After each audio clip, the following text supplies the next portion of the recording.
Bien-aimés dans le Seigneur, nous allons être ensemble pendant un moment. C'est votre servante, Madame Awonza Elisabeth Ndundu. Nous allons parler de l'unité dans l'Église, la gloire de l'unité dans l'Église. Nous allons lire le chapitre des Épîtres romains, chapitre 12, verset 18. S'il est possible, autant que cela dépend de vous, soyez en paix avec tous les hommes.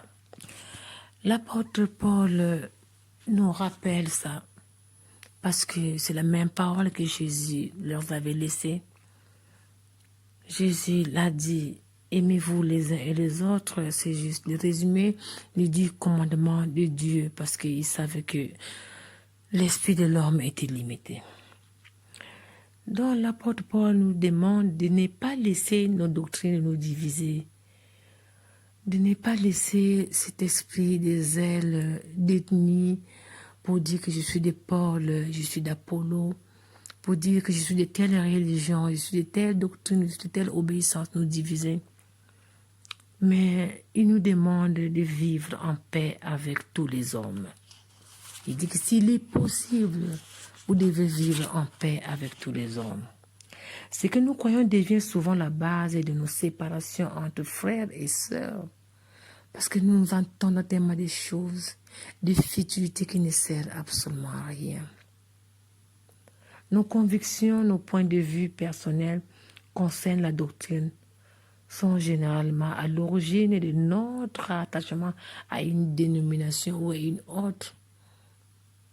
Parce qu'on ne veut pas écouter l'autre. Parce qu'on pense que ce que moi je veux dire, c'est la meilleure. Parce qu'on ne voudra pas que quelqu'un vienne me corriger. Parce que celle aussi qui va venir me corriger ne peut pas le faire avec une humilité. Parce qu'il y a tellement de différences. Il y a tellement de choses qu'on devait peut-être éviter. Mais c'est ce genre de choses qui nous ramènent à des conflits, qui nous ramènent dans des doctrines, qui nous ramènent dans des différences qui ne servent absolument à rien. Et quand nous restons attachés à ce genre de choses, le Saint-Esprit a tendance à fuir. À ce moment, nous mettons le Saint-Esprit à côté et il ne suit plus parce que notre environnement devient tellement obscur que la lumière ne peut pas venir. Et bien aimé dans le Seigneur, c'est à toi et moi que nous pouvons avoir cette amabilité de pouvoir chasser l'obscurité pour faire place au Saint-Esprit. Le fait de croire n'est certes pas condamnable, mais ce que nous croyons ne doit pas servir de dessein de Satan dans sa lutte pour l'Église ou contre l'Église. Vous savez, je le dis toujours, Satan peut venir faire des choses, mais Satan n'aime pas la responsabilité. Quand il finit de venir vous imposer un problème, parce qu'en fait, c'est toi qui lui as ouvert le cœur. Et quand Dieu vient se mettre pour que vous ramener au tribunal de Dieu pour pouvoir savoir, mais qui c'est qui a amené ces désordres, Satan vous dira que c'est pas lui. Parce que lui, la responsabilité, ce n'est pas son problème. Il va dire que c'était pas moi, c'est lui. Rappelez-vous d'Adam et d'Ève. La responsabilité, tout de suite, la faute était pour Ève et Adam, alors que l'origine, c'était lui qui est venu les mentir. Et c'est ce qui se passe dans nos églises. Il y a tellement de conflits, tellement de groupes qui se forment parce que telle ethnie, telle ethnie, alors que c'est même pas ça. Ça, c'est vraiment un faux problème. Les hommes de Dieu qui n'arrivent plus à avoir le discernement pour voir ce que X est venu me dire. Est-ce que si je peux regarder, est-ce que si je peux prier pour voir où est la vérité, pourquoi elle est venue me dire, pourquoi ne pas passer par le conseil, pourquoi je dois seulement l'écouter lui. Et la plupart du temps, la personne qui vient raconter des choses chez l'homme de Dieu, c'est lui qui va encore ramener des choses. C'est lui, des fois, le voleur de quêtes. C'est lui qui fait aussi la fornication. C'est lui, quand vous regardez sa vie, en fait, il fait ça pour se protéger. Il se protège lui-même, mais il expose les autres et il sème la zizanie. On ne sait pas s'il est né de nouveau ou s'il est venu à l'église par effet de mode. Bien-aimé dans le Seigneur, nous avons connu tellement de choses.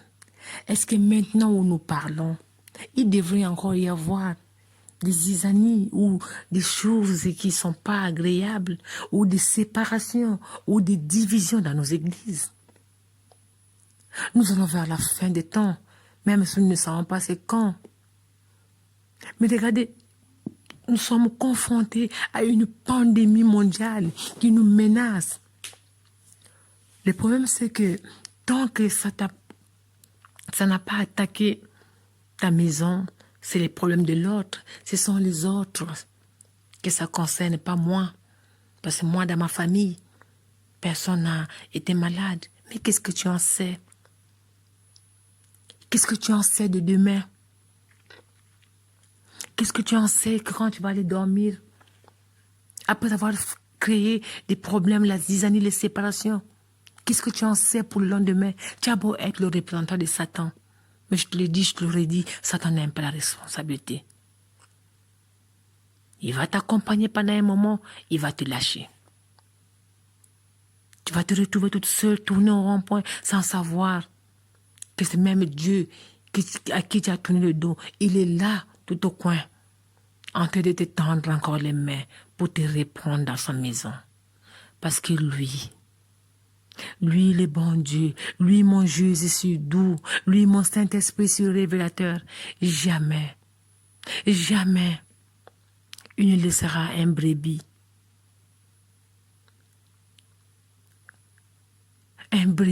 être égaré. Et il ne faudra jamais sortir un brebis de l'enclos, un brebis qu'on a déjà gagné. Mais au jour d'aujourd'hui, qu'est-ce que nous voyons? Des serviteurs qui se mettent à la place des juges. Des serviteurs qui deviennent des juges. Est-ce que toi et moi, bien-aimé le Seigneur, si on te demande aujourd'hui, allons au tribunal de Dieu, est-ce que tu pourras aller répondre à tous ces actes? Peut-être que tu ne les vois pas. Peut-être que tu t'es fait un groupe de gens avec qui vous complotez, vous faites des choses pour créer la zizanie. Alors que Dieu nous veut l'unité de la gloire dans l'Église. Alors que Dieu veut que vraiment le corps de Christ soit unifié. Alors que Dieu nous demande l'humilité, l'obéissance, le respect. Mais toi, tu es là. Tu n'es pas né de nouveau. Tu prends l'habit de l'agneau, tu mets pour venir tromper les enfants de Dieu.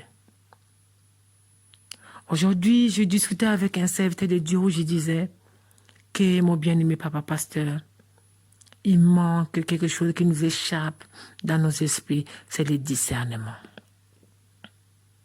Les gens pensent que quand il devient orateur de la Bible, ou bien quand il a fait ceci, pour ne pas prendre des exemples qui vont choquer les gens, mais ils ont laissé le côté discernement. Il n'y a plus de discernement dans les chansons des églises. Il n'y a plus de discernement dans la parole. Nous devons sonder les Écritures, mais nous devons avoir le discernement pour voir que est-ce que ça vient de Dieu. Parce que beaucoup des hommes du diable se sont infiltrés dans nos églises. Ils se sont infiltrés dans nos familles, dans nos voisinages, dans nos milieux de travail. Et finalement que nous, les enfants de Dieu, comme nous lâchons prise, comme nous nous fatiguons, comme nous sommes épuisés, comme nos cerveaux sont endommagés, comme notre conscience n'est plus à la place qu'il faut. Pendant ce temps, lui, il avance. Son ministère d'obscurité avance. Il rentre dans nos églises, il prend les premières places. Ils viennent avec les esprits de Jézabel pour diviser, pour faire tuer l'esprit. Il n'y a plus l'esprit de révélation dans les églises. Il y a d'autres même qui n'aiment plus les charismatiques. Parce qu'ils pensent, ils ont peur qu'on puisse découvrir ce qu'ils font. Mais même si nous les hommes, on ne les découvre pas. Mais le tribunal de Dieu vous attend. Le tribunal de Dieu vous attend parce que bon nombre de serviteurs de Dieu sont en train de faire égarer les enfants de Dieu. Ils sont en train de faire sortir des enfants dans l'enclos de Christ. Le travail de Dieu devient comme quelque chose. Il se retrouve entre amis et il décide sans pouvoir avoir la présence du Saint-Esprit. Si donc les autres n'ont pas exactement les mêmes convictions que nous, mais qu'ils croient au sang précieux de Jésus, s'ils aiment notre Seigneur, nous pouvons certainement travailler avec eux pour sa gloire. Or, la plupart du temps, nous découvrons que bon nombre n'ont pas la même conviction avec nous. Et les bons nombres qui n'ont pas la même conviction deviennent de plus en plus nombreux. Il y a moins de miracles. Il y a moins de guérisons. Des choses qui nous ont été données gratuitement. Il suffit d'y croire. Il y a moins de croire. Les gens n'y croient plus. Les gens sont fatigués.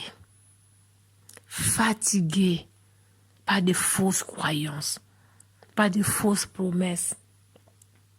Nous découvrons sans doute bien des divergences entre nos croyants respectifs, mais lors de tous les grands réveils, Dieu a choisi des hommes très différents. Et pourtant, ça a été une démonstration depuis le commencement de la parole, depuis les patriarches, depuis le temps des apôtres. Depuis notre temps, nous avons vécu le temps du réveil avec des hommes que Dieu a choisis. Dieu choisit.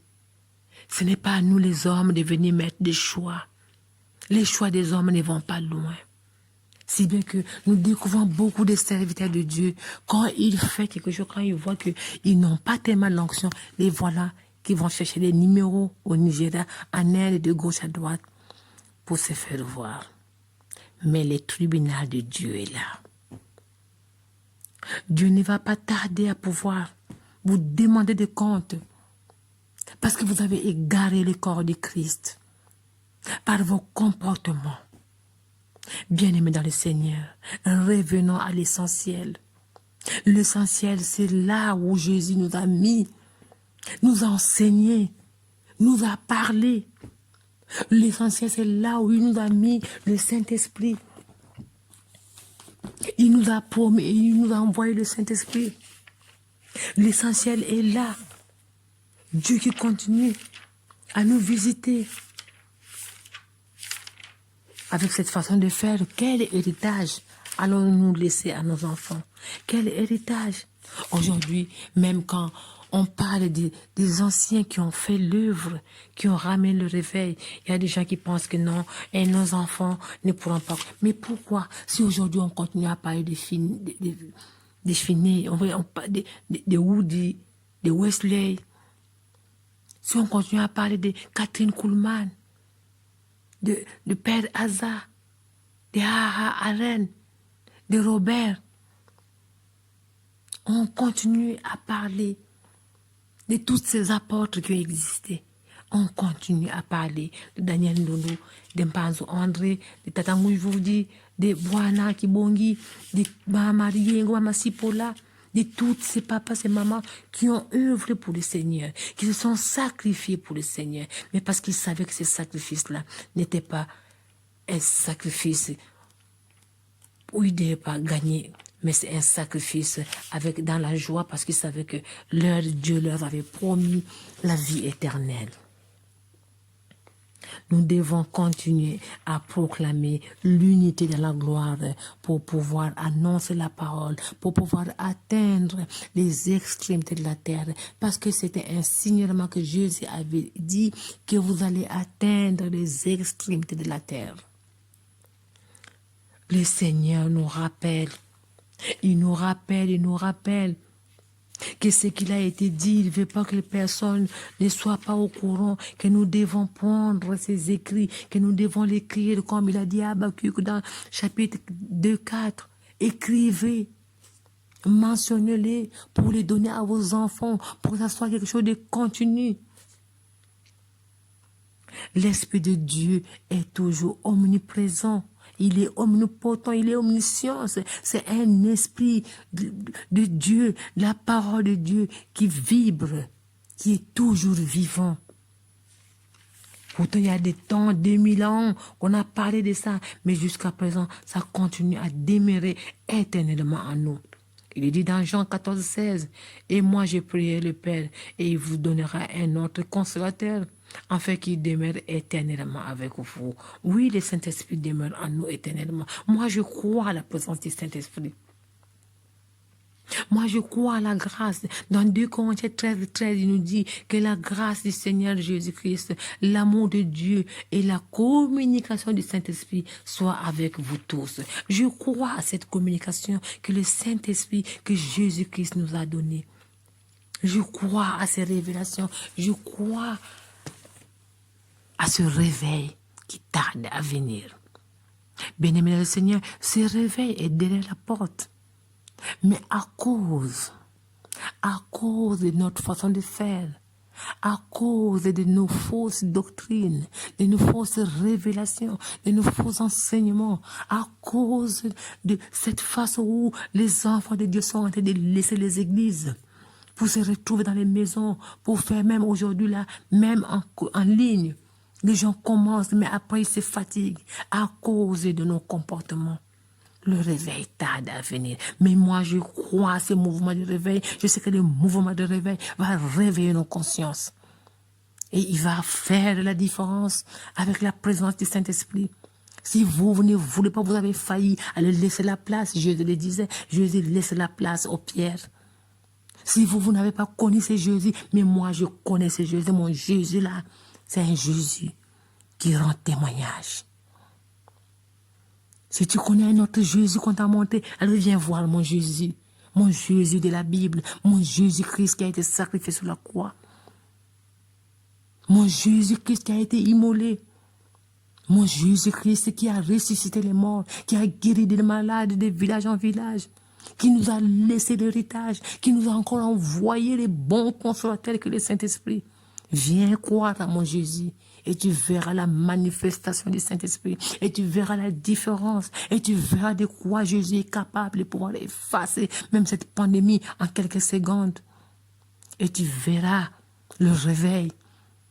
Et tu verras le réveil là où tu te trouves, que tu sois en Europe, en Afrique. Dieu peut susciter des prophètes, des véritables qui prient en vérité. Dieu peut susciter des servantes, des serviteurs de Dieu qu'il va ramener à la gloire. Alors la gloire dans l'unité des églises doit s'installer. Mais nous devons nous regarder de comment nous cheminons avec notre façon de voir les choses. Nous devons accepter la plénitude. Nous devons être sous la souveraineté du Saint-Esprit. C'est à ce moment-là où quand il y aura une sœur, quand il y aura des rassemblements, c'est à ce moment-là on verra la différence. C'est à ce moment-là on verra le réveil, un grand réveil qu'il n'y a jamais eu et qui va créer la différence, qui va faire des choses, tellement des choses terribles que le monde ne va pas comprendre. Parce que la présence du Saint-Esprit sera tellement vivace, tellement présent en chacun de nous. Voyez ce qui se passe dans le monde. Des abominations, des choses terribles. Parce que nous avons laissé la porte ouverte. Parce que nous n'avons plus le discernement. Parce que nous ne savons plus lire la parole. On n'a pas le temps de lire la Bible. Parce qu'on court derrière les choses qui sont futiles dans le monde. Parce que nous avons mis la peur au lieu de mettre l'Esprit de Dieu devant. Nous avons placé ce qui n'est pas de Dieu. Bien-aimé le Seigneur, que notre Dieu, qui nous aime tant, puisse venir fortifier quelqu'un, parler à quelqu'un, pour que nous puissions être ceux-là qui seront des témoins de l'Évangile, qui seront des témoins pour pouvoir ramener des choses de Dieu, de pouvoir faire basculer ce qui n'avait pas la place pour remettre l'ordre divin. Nous ne pouvons pas continuer à être dans des discussions vaines, dans des choses qui n'adhèrent pas l'Esprit du Saint-Esprit. Que notre Dieu puisse nous bénir et que la question reste ouverte pour savoir comment allons-nous faire pour remettre l'ordre divin, pour remettre l'unité dans l'Église, car la gloire, quand elle nous touche, elle nous amène à une union divine entre frères et sœurs. C'est une union miraculeuse des divers membres de la famille de Dieu. C'est la réponse à la prière de Jésus. Que tous nous soyons une seule personne dans le corps de Christ. Que tous nous soyons une seule personne pour pouvoir acclamer, pour pouvoir proclamer, pour pouvoir aller de l'avant. Parce que quand nous sommes unis, les choses deviennent simplement faciles. C'est à ce moment où les cieux sont ouverts. C'est à ce moment où nous allons voir la miséricorde. Nous allons voir la plénitude de Jésus-Christ. Où les anges vont monter. Où les enfants vont pouvoir prophétiser la parole de Joël. Où les filles ont des visions. Où les hommes vont pouvoir avoir. Oh Seigneur. Où les vieux vont avoir des songes. Et à ce moment, Dieu va renouveler sa parole pour dire qui enverra les yeux pour aller évangéliser. Nous allons pouvoir accepter comme l'avait accepté le prophète Ésaïe. Nous sommes là pour le faire. Oui, merci Seigneur. Parce que nous devons être des enfants que tu vas pouvoir embraser pour la divinité, pour le réveil, pour proclamer la parole, pour acclamer la parole, pour ramener cet amour qui semble perdu dans nos familles, dans nos ménages, nos églises, nos travails, nos voisinages, nos quartiers, nos nations. Et que pour qu'on puisse voir la main de l'Éternel comme il a été, parce que nous sommes ses enfants bien-aimés. Et le Seigneur ne nous a pas lâchés. Il nous aime d'un cœur humble et il nous attend. Il nous tend sa main et c'est à chacun de nous d'aller prendre l'amour du Père. Amen. Oui, Père éternel, merci encore pour ces moments si favorables. Tu nous as tellement bénis avec cette parole. Tu nous aimes tant. Tu veux que tous les enfants soient sauvés. Parce que toi, tu t'es donné pour nous. Parce que toi, tu t'es sacrifié pour nous. Mais nous voulons regarder toujours aux choses qui ne sont pas agréables, aux choses qui ne sont même pas bonnes pour l'homme, alors que tu nous as tout donné. Tu nous dis de regarder dans la parole, de sonder les Écritures, de pouvoir prendre l'amour de Christ pour qu'on puisse prendre ce manteau qui est le manteau de la divinité, ce manteau du sang de l'agneau, pour que nous puissions aller vers l'avant, pour que nous puissions proclamer la bonne nouvelle, pour que nous puissions vivre ce réveil qu'a vécu les anciens, pour que nous puissions vivre ces mêmes moments et que ça ne soit pas que parce que X est de l'autre, mais nous pouvons être un seul corps parce que tu veux que nous puissions être un seul corps pour la gloire, dans l'unité des églises, pour la gloire, dans l'unité des familles et dans la gloire dans Jésus-Christ. Amen. Je vais chanter une chanson, mais c'est en Kikongo, langue congolaise. Yavana moyo ami yatengola menga vanti mufuta nkanu myaku yemu kuvulusa bya byoso no ya yekola inki uvutula bya byoso no ya yekola inki uvutula yasisansi yazulu ekyandu kyanzitu sumpeni mukala nkundi yaku etambula yambi bya byoso no ya yekola inki uvutula bya byoso no ya yekola inki uvutula yavui kampu yansende yachakwamu mambo mambi yaweza ye yabufwa yakoma vananti bya byoso no yayekola inkiutula bya byoso no yayekola inkiutula Mumunu ami yefilu yampasivanti ulenda fungu swanga ibakampulusu bya byoso no yayekola inkivutula. Le Seigneur a tout donné. Il a sacrifié son sang pour toi et moi. Il a été crucifié. Il a tout donné. Il ne savait pas quoi répondre. Il s'est donné. Il a laissé le trône. Il a laissé la chaise. Il a tout laissé. Mais il a fait ça pour que tu sois son ami. Il n'avait pas quoi répondre. On lui a mis des épines sur la tête. On l'a crucifié. Ils ont tout fait. Mais il ne savait pas quoi dire. Il s'est laissé crucifier sur la croix.